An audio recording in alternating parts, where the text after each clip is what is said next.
Comment est-ce que je suis arrivé à l'hypnose ericksonienne ? Par quel chemin est-ce que je suis devenu hypnothérapeute, puis formateur en hypnose thérapeutique et en hypnose ericksonienne ? Ce sont les questions que l'on me pose probablement le plus souvent.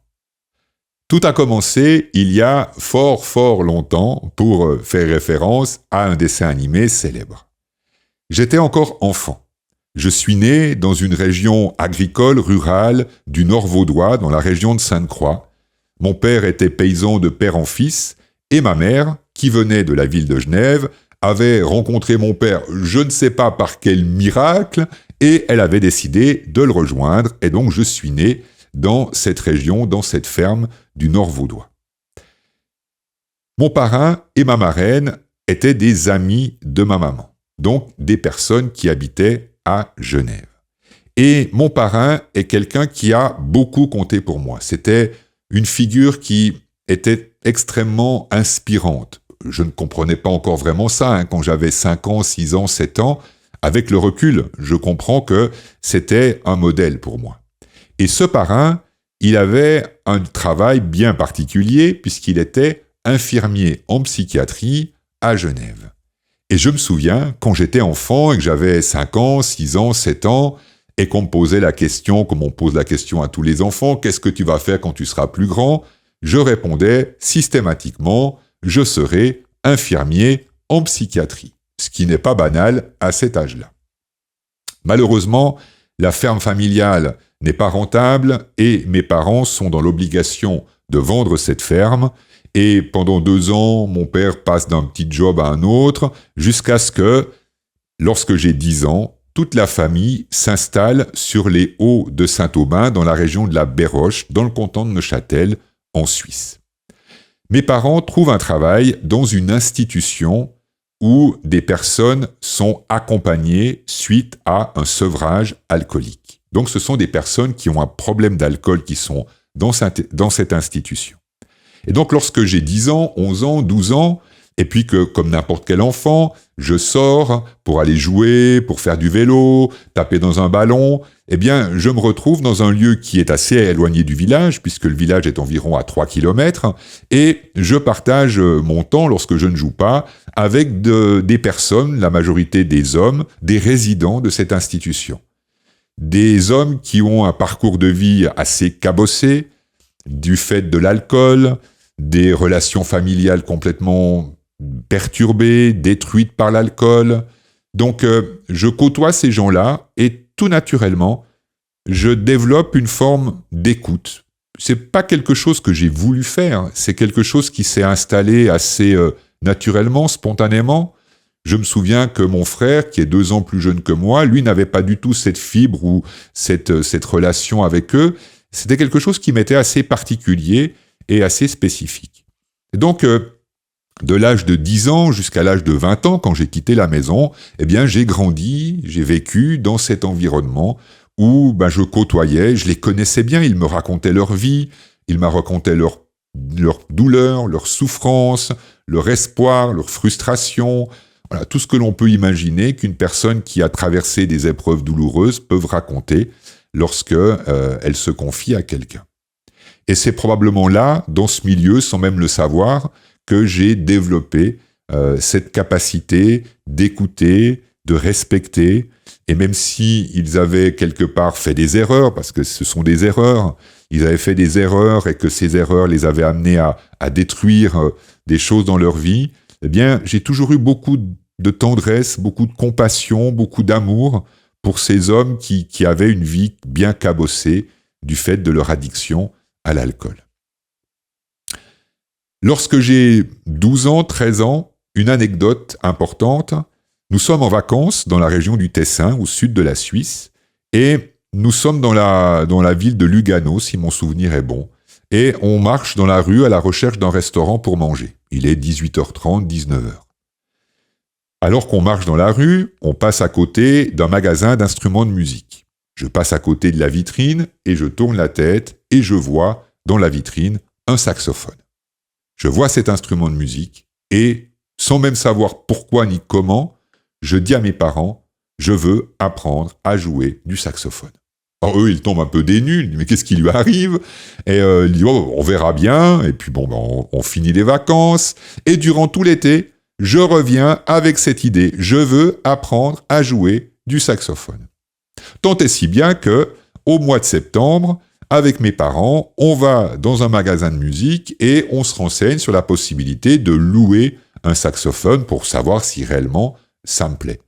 Je commence à jouer et c'est une véritable passion. Une passion qui ne me quittera plus jamais pendant plusieurs années. Et au bout de quelques années, j'ai 16 ans, 17 ans, j'ai le rêve de devenir musicien. J'ai tellement joué, travaillé pendant des heures et des heures mon instrument que j'ai atteint un niveau assez correct. Et donc, il est assez légitime de pouvoir envisager ce rêve-là de devenir musicien. Ma mère me dit, ok, tu pourras devenir musicien pour autant que tu aies un métier au cas où la musique, ça ne marche pas. Le plan B, si ce n'était pas la musique, c'était assistant social. Et donc, comme pour les études d'assistant social, il fallait également une formation de base, je me dis, une formation dans le commerce, ça sera toujours une bonne idée. J'en aurai besoin pour la formation d'assistant social, et si je ne fais pas assistant social et que je deviens musicien, ça sera toujours utile de savoir gérer mes affaires et ma comptabilité. Donc, je m'inscris à l'école de commerce pour devenir employé de commerce. Au bout de 3 ans, je termine, j'ai mon diplôme, et je suis comme cela en transition, en train de me demander si je vais partir plutôt aux États-Unis ou plutôt à Paris pour faire mon école de musique. Dans l'intervalle, je trouve un emploi dans un office de l'État de Neuchâtel qui est l'Office des mineurs et tutelles, un office dans lequel, naturellement, travaillent des assistants sociaux. Et là, je découvre le métier d'assistant social sous un angle complètement nouveau que je n'avais jamais imaginé. De l'administratif, et de l'administratif, et encore de l'administratif. Pour moi, être assistant social, c'était écouter, c'était parler, c'était échanger, c'était accompagner les gens dans un parcours de vie un peu compliqué, et jamais je n'avais imaginé que être assistant social, c'était surtout faire de la paperasse et de l'administratif. Et lorsque j'ai découvert ça, j'ai complètement abandonné l'idée de devenir assistant social. Et à la même période, je suis tombé amoureux de la personne qui allait devenir la maman de mes enfants. Et donc, plus question de partir ni à Paris, ni aux États-Unis pour faire une école de musique. Et je me dis, mais qu'est-ce que je vais faire ? Je ne voulais pas rester dans cet office de l'État, donc je commence à chercher différentes opportunités et je finis par travailler dans une banque. Assez normal, me direz-vous, pour un Suisse. Je me retrouve au guichet de cette banque et je suis donc guichetier, je reçois les gens qui viennent faire des prélèvements, des versements, des opérations de change. À l'époque, il n'y a pas encore Internet, les bancomates sont au tout début, donc la majorité des clients passent par le guichet pour faire les transactions bancaires habituelles. Et leur paiement. Et donc, je fais ce job-là, et encore une fois, j'ai beaucoup de plaisir. Parce que je vois du monde, et très vite, les clients habituels, je les connais, je commence à discuter avec eux, ils me racontent leur vie, ils me racontent leurs vacances, et tout va pour le mieux dans le meilleur des mondes. En même temps, je me dis, au bout de 3-4 ans, je ne vais pas faire ça toute ma vie. Et donc, au bout de 3-4 ans, je décide de m'engager dans une formation en cours du soir pour devenir programmeur analyste. Je me souvenais qu'à l'époque de l'école de commerce, j'étais plutôt doué dans tout ce qui était programmation. On avait fait un peu de programmation informatique. C'était quelque chose qui m'amusait bien, qui me passionnait bien. J'avais un esprit assez structuré qui faisait que j'avais assez de facilité. Je me dis, voilà, une voie d'avenir, je vais me lancer dans l'informatique. Donc j'ai fait cette formation en cours du soir pendant près de 3 ans pour devenir programmeur analyste. Une fois que j'ai terminé ma formation, je suis allé voir le responsable des ressources humaines de la banque, qui avait en partie financé la formation, et je lui annonce la bonne nouvelle, voilà, j'ai terminé ma formation, est-ce qu'il y a une place de libre au service informatique ? Et en effet, quelques semaines plus tard, je quittais le guichet pour me retrouver au service informatique. Et là, malheur de malheur, je me retrouve dans un bureau, derrière un écran, toute la journée, à taper des lignes de code d'un programme informatique. Je désespère complètement, je suis profondément triste, déprimé, c'est un travail qui ne correspond absolument pas. Donc je décide de partir. Et je trouve un nouveau job à l'hôpital d'Yverdon-les-Bains. Dans un petit service informatique, on n'est que deux. Il y a mon collègue qui est mon responsable, mon chef, et puis moi. Notre rôle, c'est de la maintenance, c'est du support. Et puis, quelques temps après, c'était les tout débuts de Windows, de Word, d'Excel, mon chef me dit « Ah ben, il faudra former les secrétaires médicales à ces nouveaux outils informatiques. » Jusqu'à présent, elle travaillait avec des traitements de texte sous DOS, donc uniquement avec le clavier et des raccourcis clavier, mais pas de souris, pas de fenêtre, et rien de tout cela. Donc il me dit « Il faut les former. Moi, j'ai pas envie de le faire. Si toi, t'as pas envie de le faire, on peut déléguer la formation à une société externe. » Moi, je n'avais jamais fait de formation d'adulte, et en même temps, l'idée me plaisait. Je lui dis « Ok, je relève le défi, et je vais voir, je vais essayer de monter une formation. » Donc je rédige mes premiers supports de cours, je développe mes premières formations à l'utilisation de Windows, à l'utilisation de Word, à l'utilisation d'Excel, et je prends un plaisir monstre à animer ces formations. Oh, bien évidemment, au début, j'étais passablement stressé, je n'avais pas l'habitude de parler en public, ni même d'animer une formation, mais les formations se passent super bien. Les participantes, les secrétaires médicales sont enthousiastes de mon animation. Elles disent même que j'ai un talent tout particulier pour simplifier les choses qui semblent compliquées. Et donc, je fais comme cela mes premiers pas en tant que formateur d'adultes. À la même période, j'étais en train de terminer une formation de chef de projet informatique et l'école dans laquelle j'avais fait cette formation de chef de projet informatique me contacte en me disant « On a besoin de quelqu'un pour pouvoir animer les cours d'analyse et de conception informatique. On a vu que tu étais particulièrement doué dans le domaine. Est-ce que tu accepterais d'animer ces formations pour nous ?»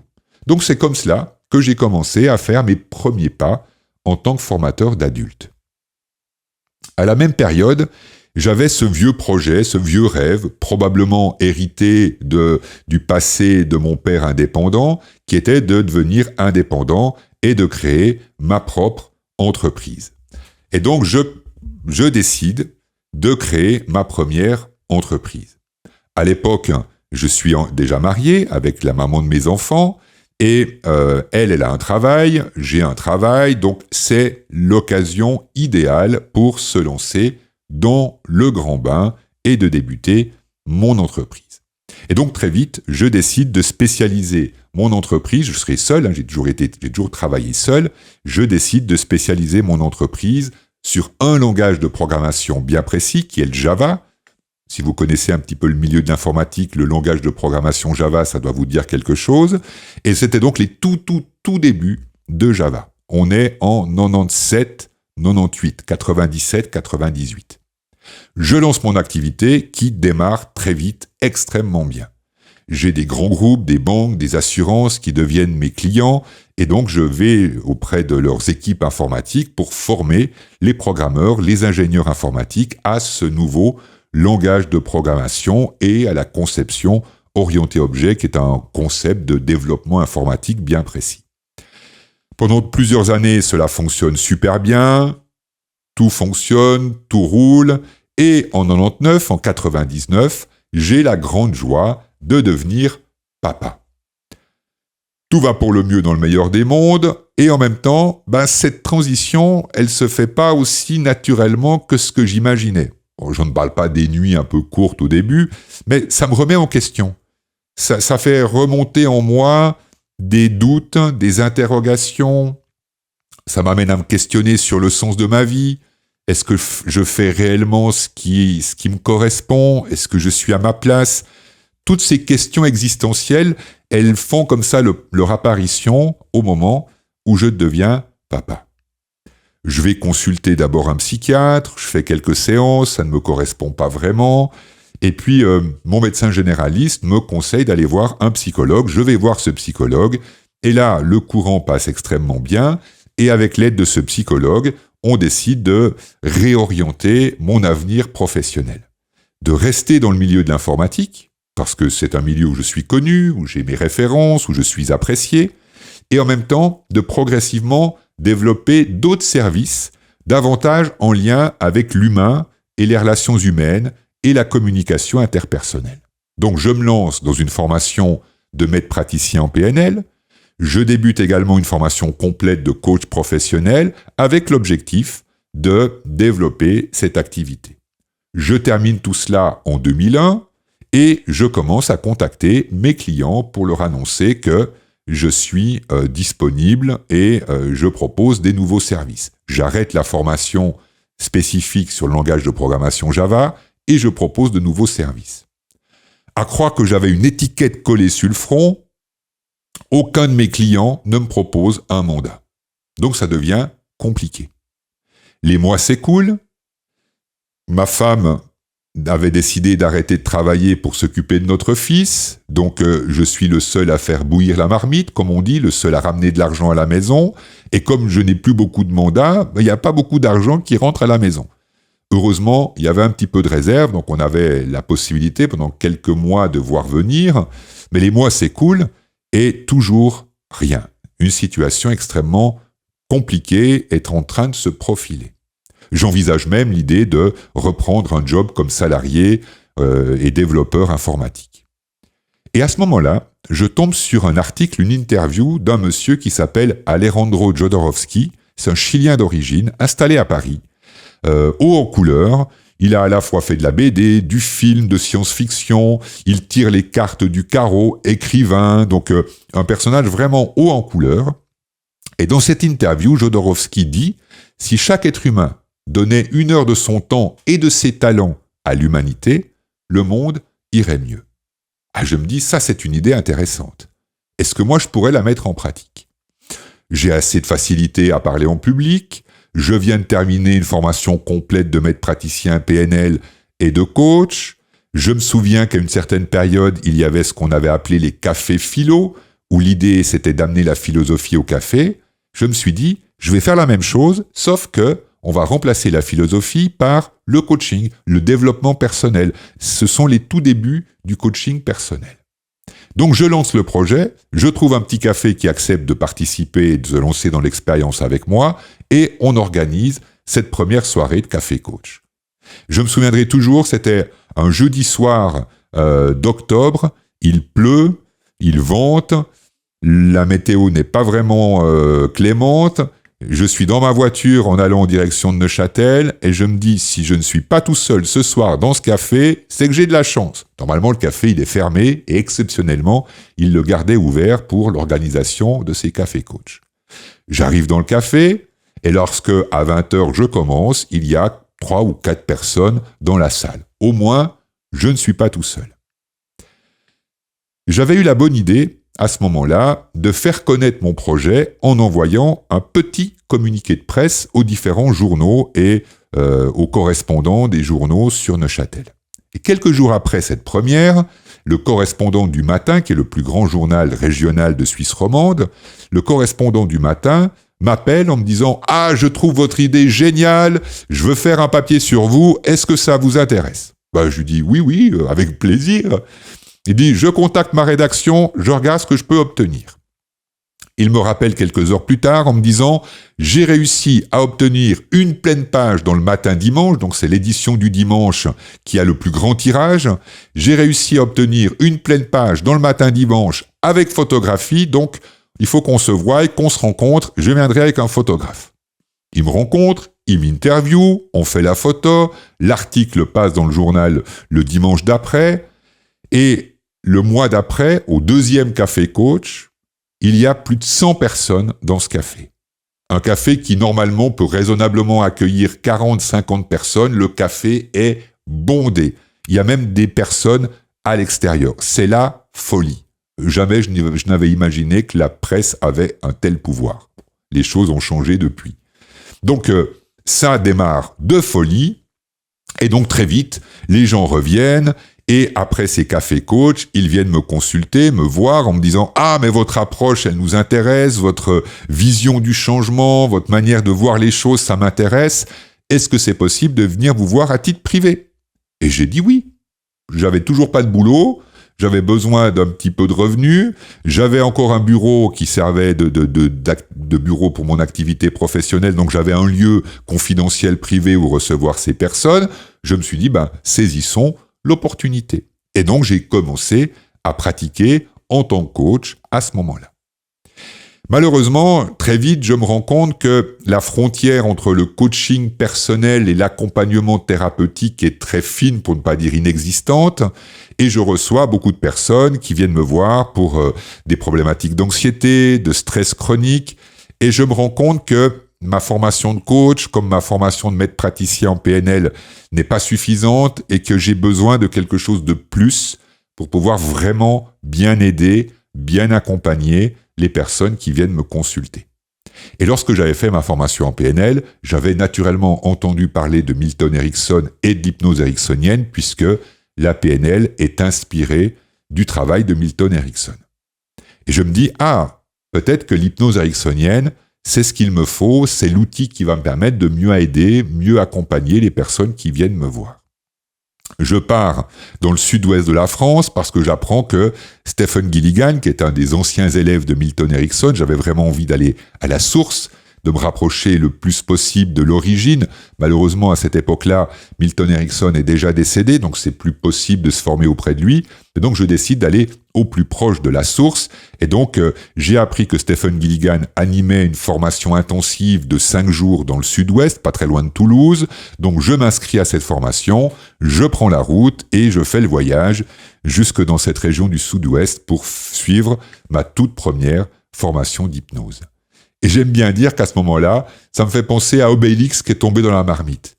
Lorsque j'ai commencé à découvrir, à expérimenter, à guider des personnes dans l'expérience hypnotique, c'est comme si je me retrouvais à la maison. Au début, j'ai pas bien compris pourquoi j'avais l'impression de me retrouver à la maison. Ce n'est que bien plus tard, en fait, que j'ai compris que il y a beaucoup de similitudes entre l'hypnose ericksonienne et la musique. En musique, il y a des cadres, il y a des règles. Il y a ce qu'on appelle un cadre rythmique, un cadre mélodique, un cadre harmonique. Et lorsqu'on improvise, moi j'étais passionné par le jazz, l'improvisation, lorsqu'on improvise, l'enjeu c'est d'utiliser les cadres de manière à pouvoir faire entendre sa voix et créer quelque chose d'unique. Et je me suis rendu compte que l'hypnose ericksonienne, ça fonctionne exactement sur le même principe. Il y a des principes fondamentaux, il y a des cadres, il y a des règles, qui sont assez larges, et l'enjeu, c'est de trouver son style, de trouver sa voix. Et donc, cette première formation a donné suite à d'autres formations, et je me suis spécialisé toujours avec Gilligan. J'ai eu la possibilité de faire des formations avec Bill O'Hanlon, avec Ernest Rossi, qui était un grand monsieur de l'hypnose, qui est malheureusement décédé aujourd'hui. Et j'ai intégré mes outils de l'hypnose dans mon accompagnement, tant et si bien que, au fil des mois, des années, j'ai de moins en moins l'étiquette du coach et j'ai de plus en plus l'étiquette de l'hypnothérapeute. Et en même temps, ce ne sont que des étiquettes. Pour moi, ce que je fais, c'est de l'accompagnement. Ce qui est important, c'est la personne que j'accompagne. Que l'on mette l'étiquette de coach ou qu'on mette l'étiquette d'hypnothérapeute, pour moi, ça n'a absolument aucune importance. Mais je suis devenu de plus en plus connu pour l'hypnose ericksonienne et pour l'hypnothérapie. Au bout de quelques années, la formation m'a manqué. Donc j'ai commencé à développer des petits stages de week-end sur 2 jours, des stages d'auto-hypnose, des stages de communication. Et puis progressivement est née l'idée de développer une formation complète de 20 jours pour devenir hypnothérapeute. Et c'est donc comme cela que je suis arrivé à finalement créer mon institut d'hypnose thérapeutique, à proposer ma formation d'hypnothérapeute tout en continuant à pratiquer l'hypnothérapie et à accompagner des personnes avec l'hypnose. Voilà comment, aujourd'hui, à l'âge de 55 ans, je suis devenu hypnothérapeute et formateur en hypnose thérapeutique. Merci de m'avoir écouté jusque-là. Si vous avez apprécié, vous pouvez laisser un pouce. Tous les commentaires sont les bienvenus, lus, et dans toute la mesure du possible, j'y réponds rapidement. Et n'hésitez pas à vous abonner pour être informé des prochaines vidéos. À très bientôt et prenez bien soin de vous. Au revoir.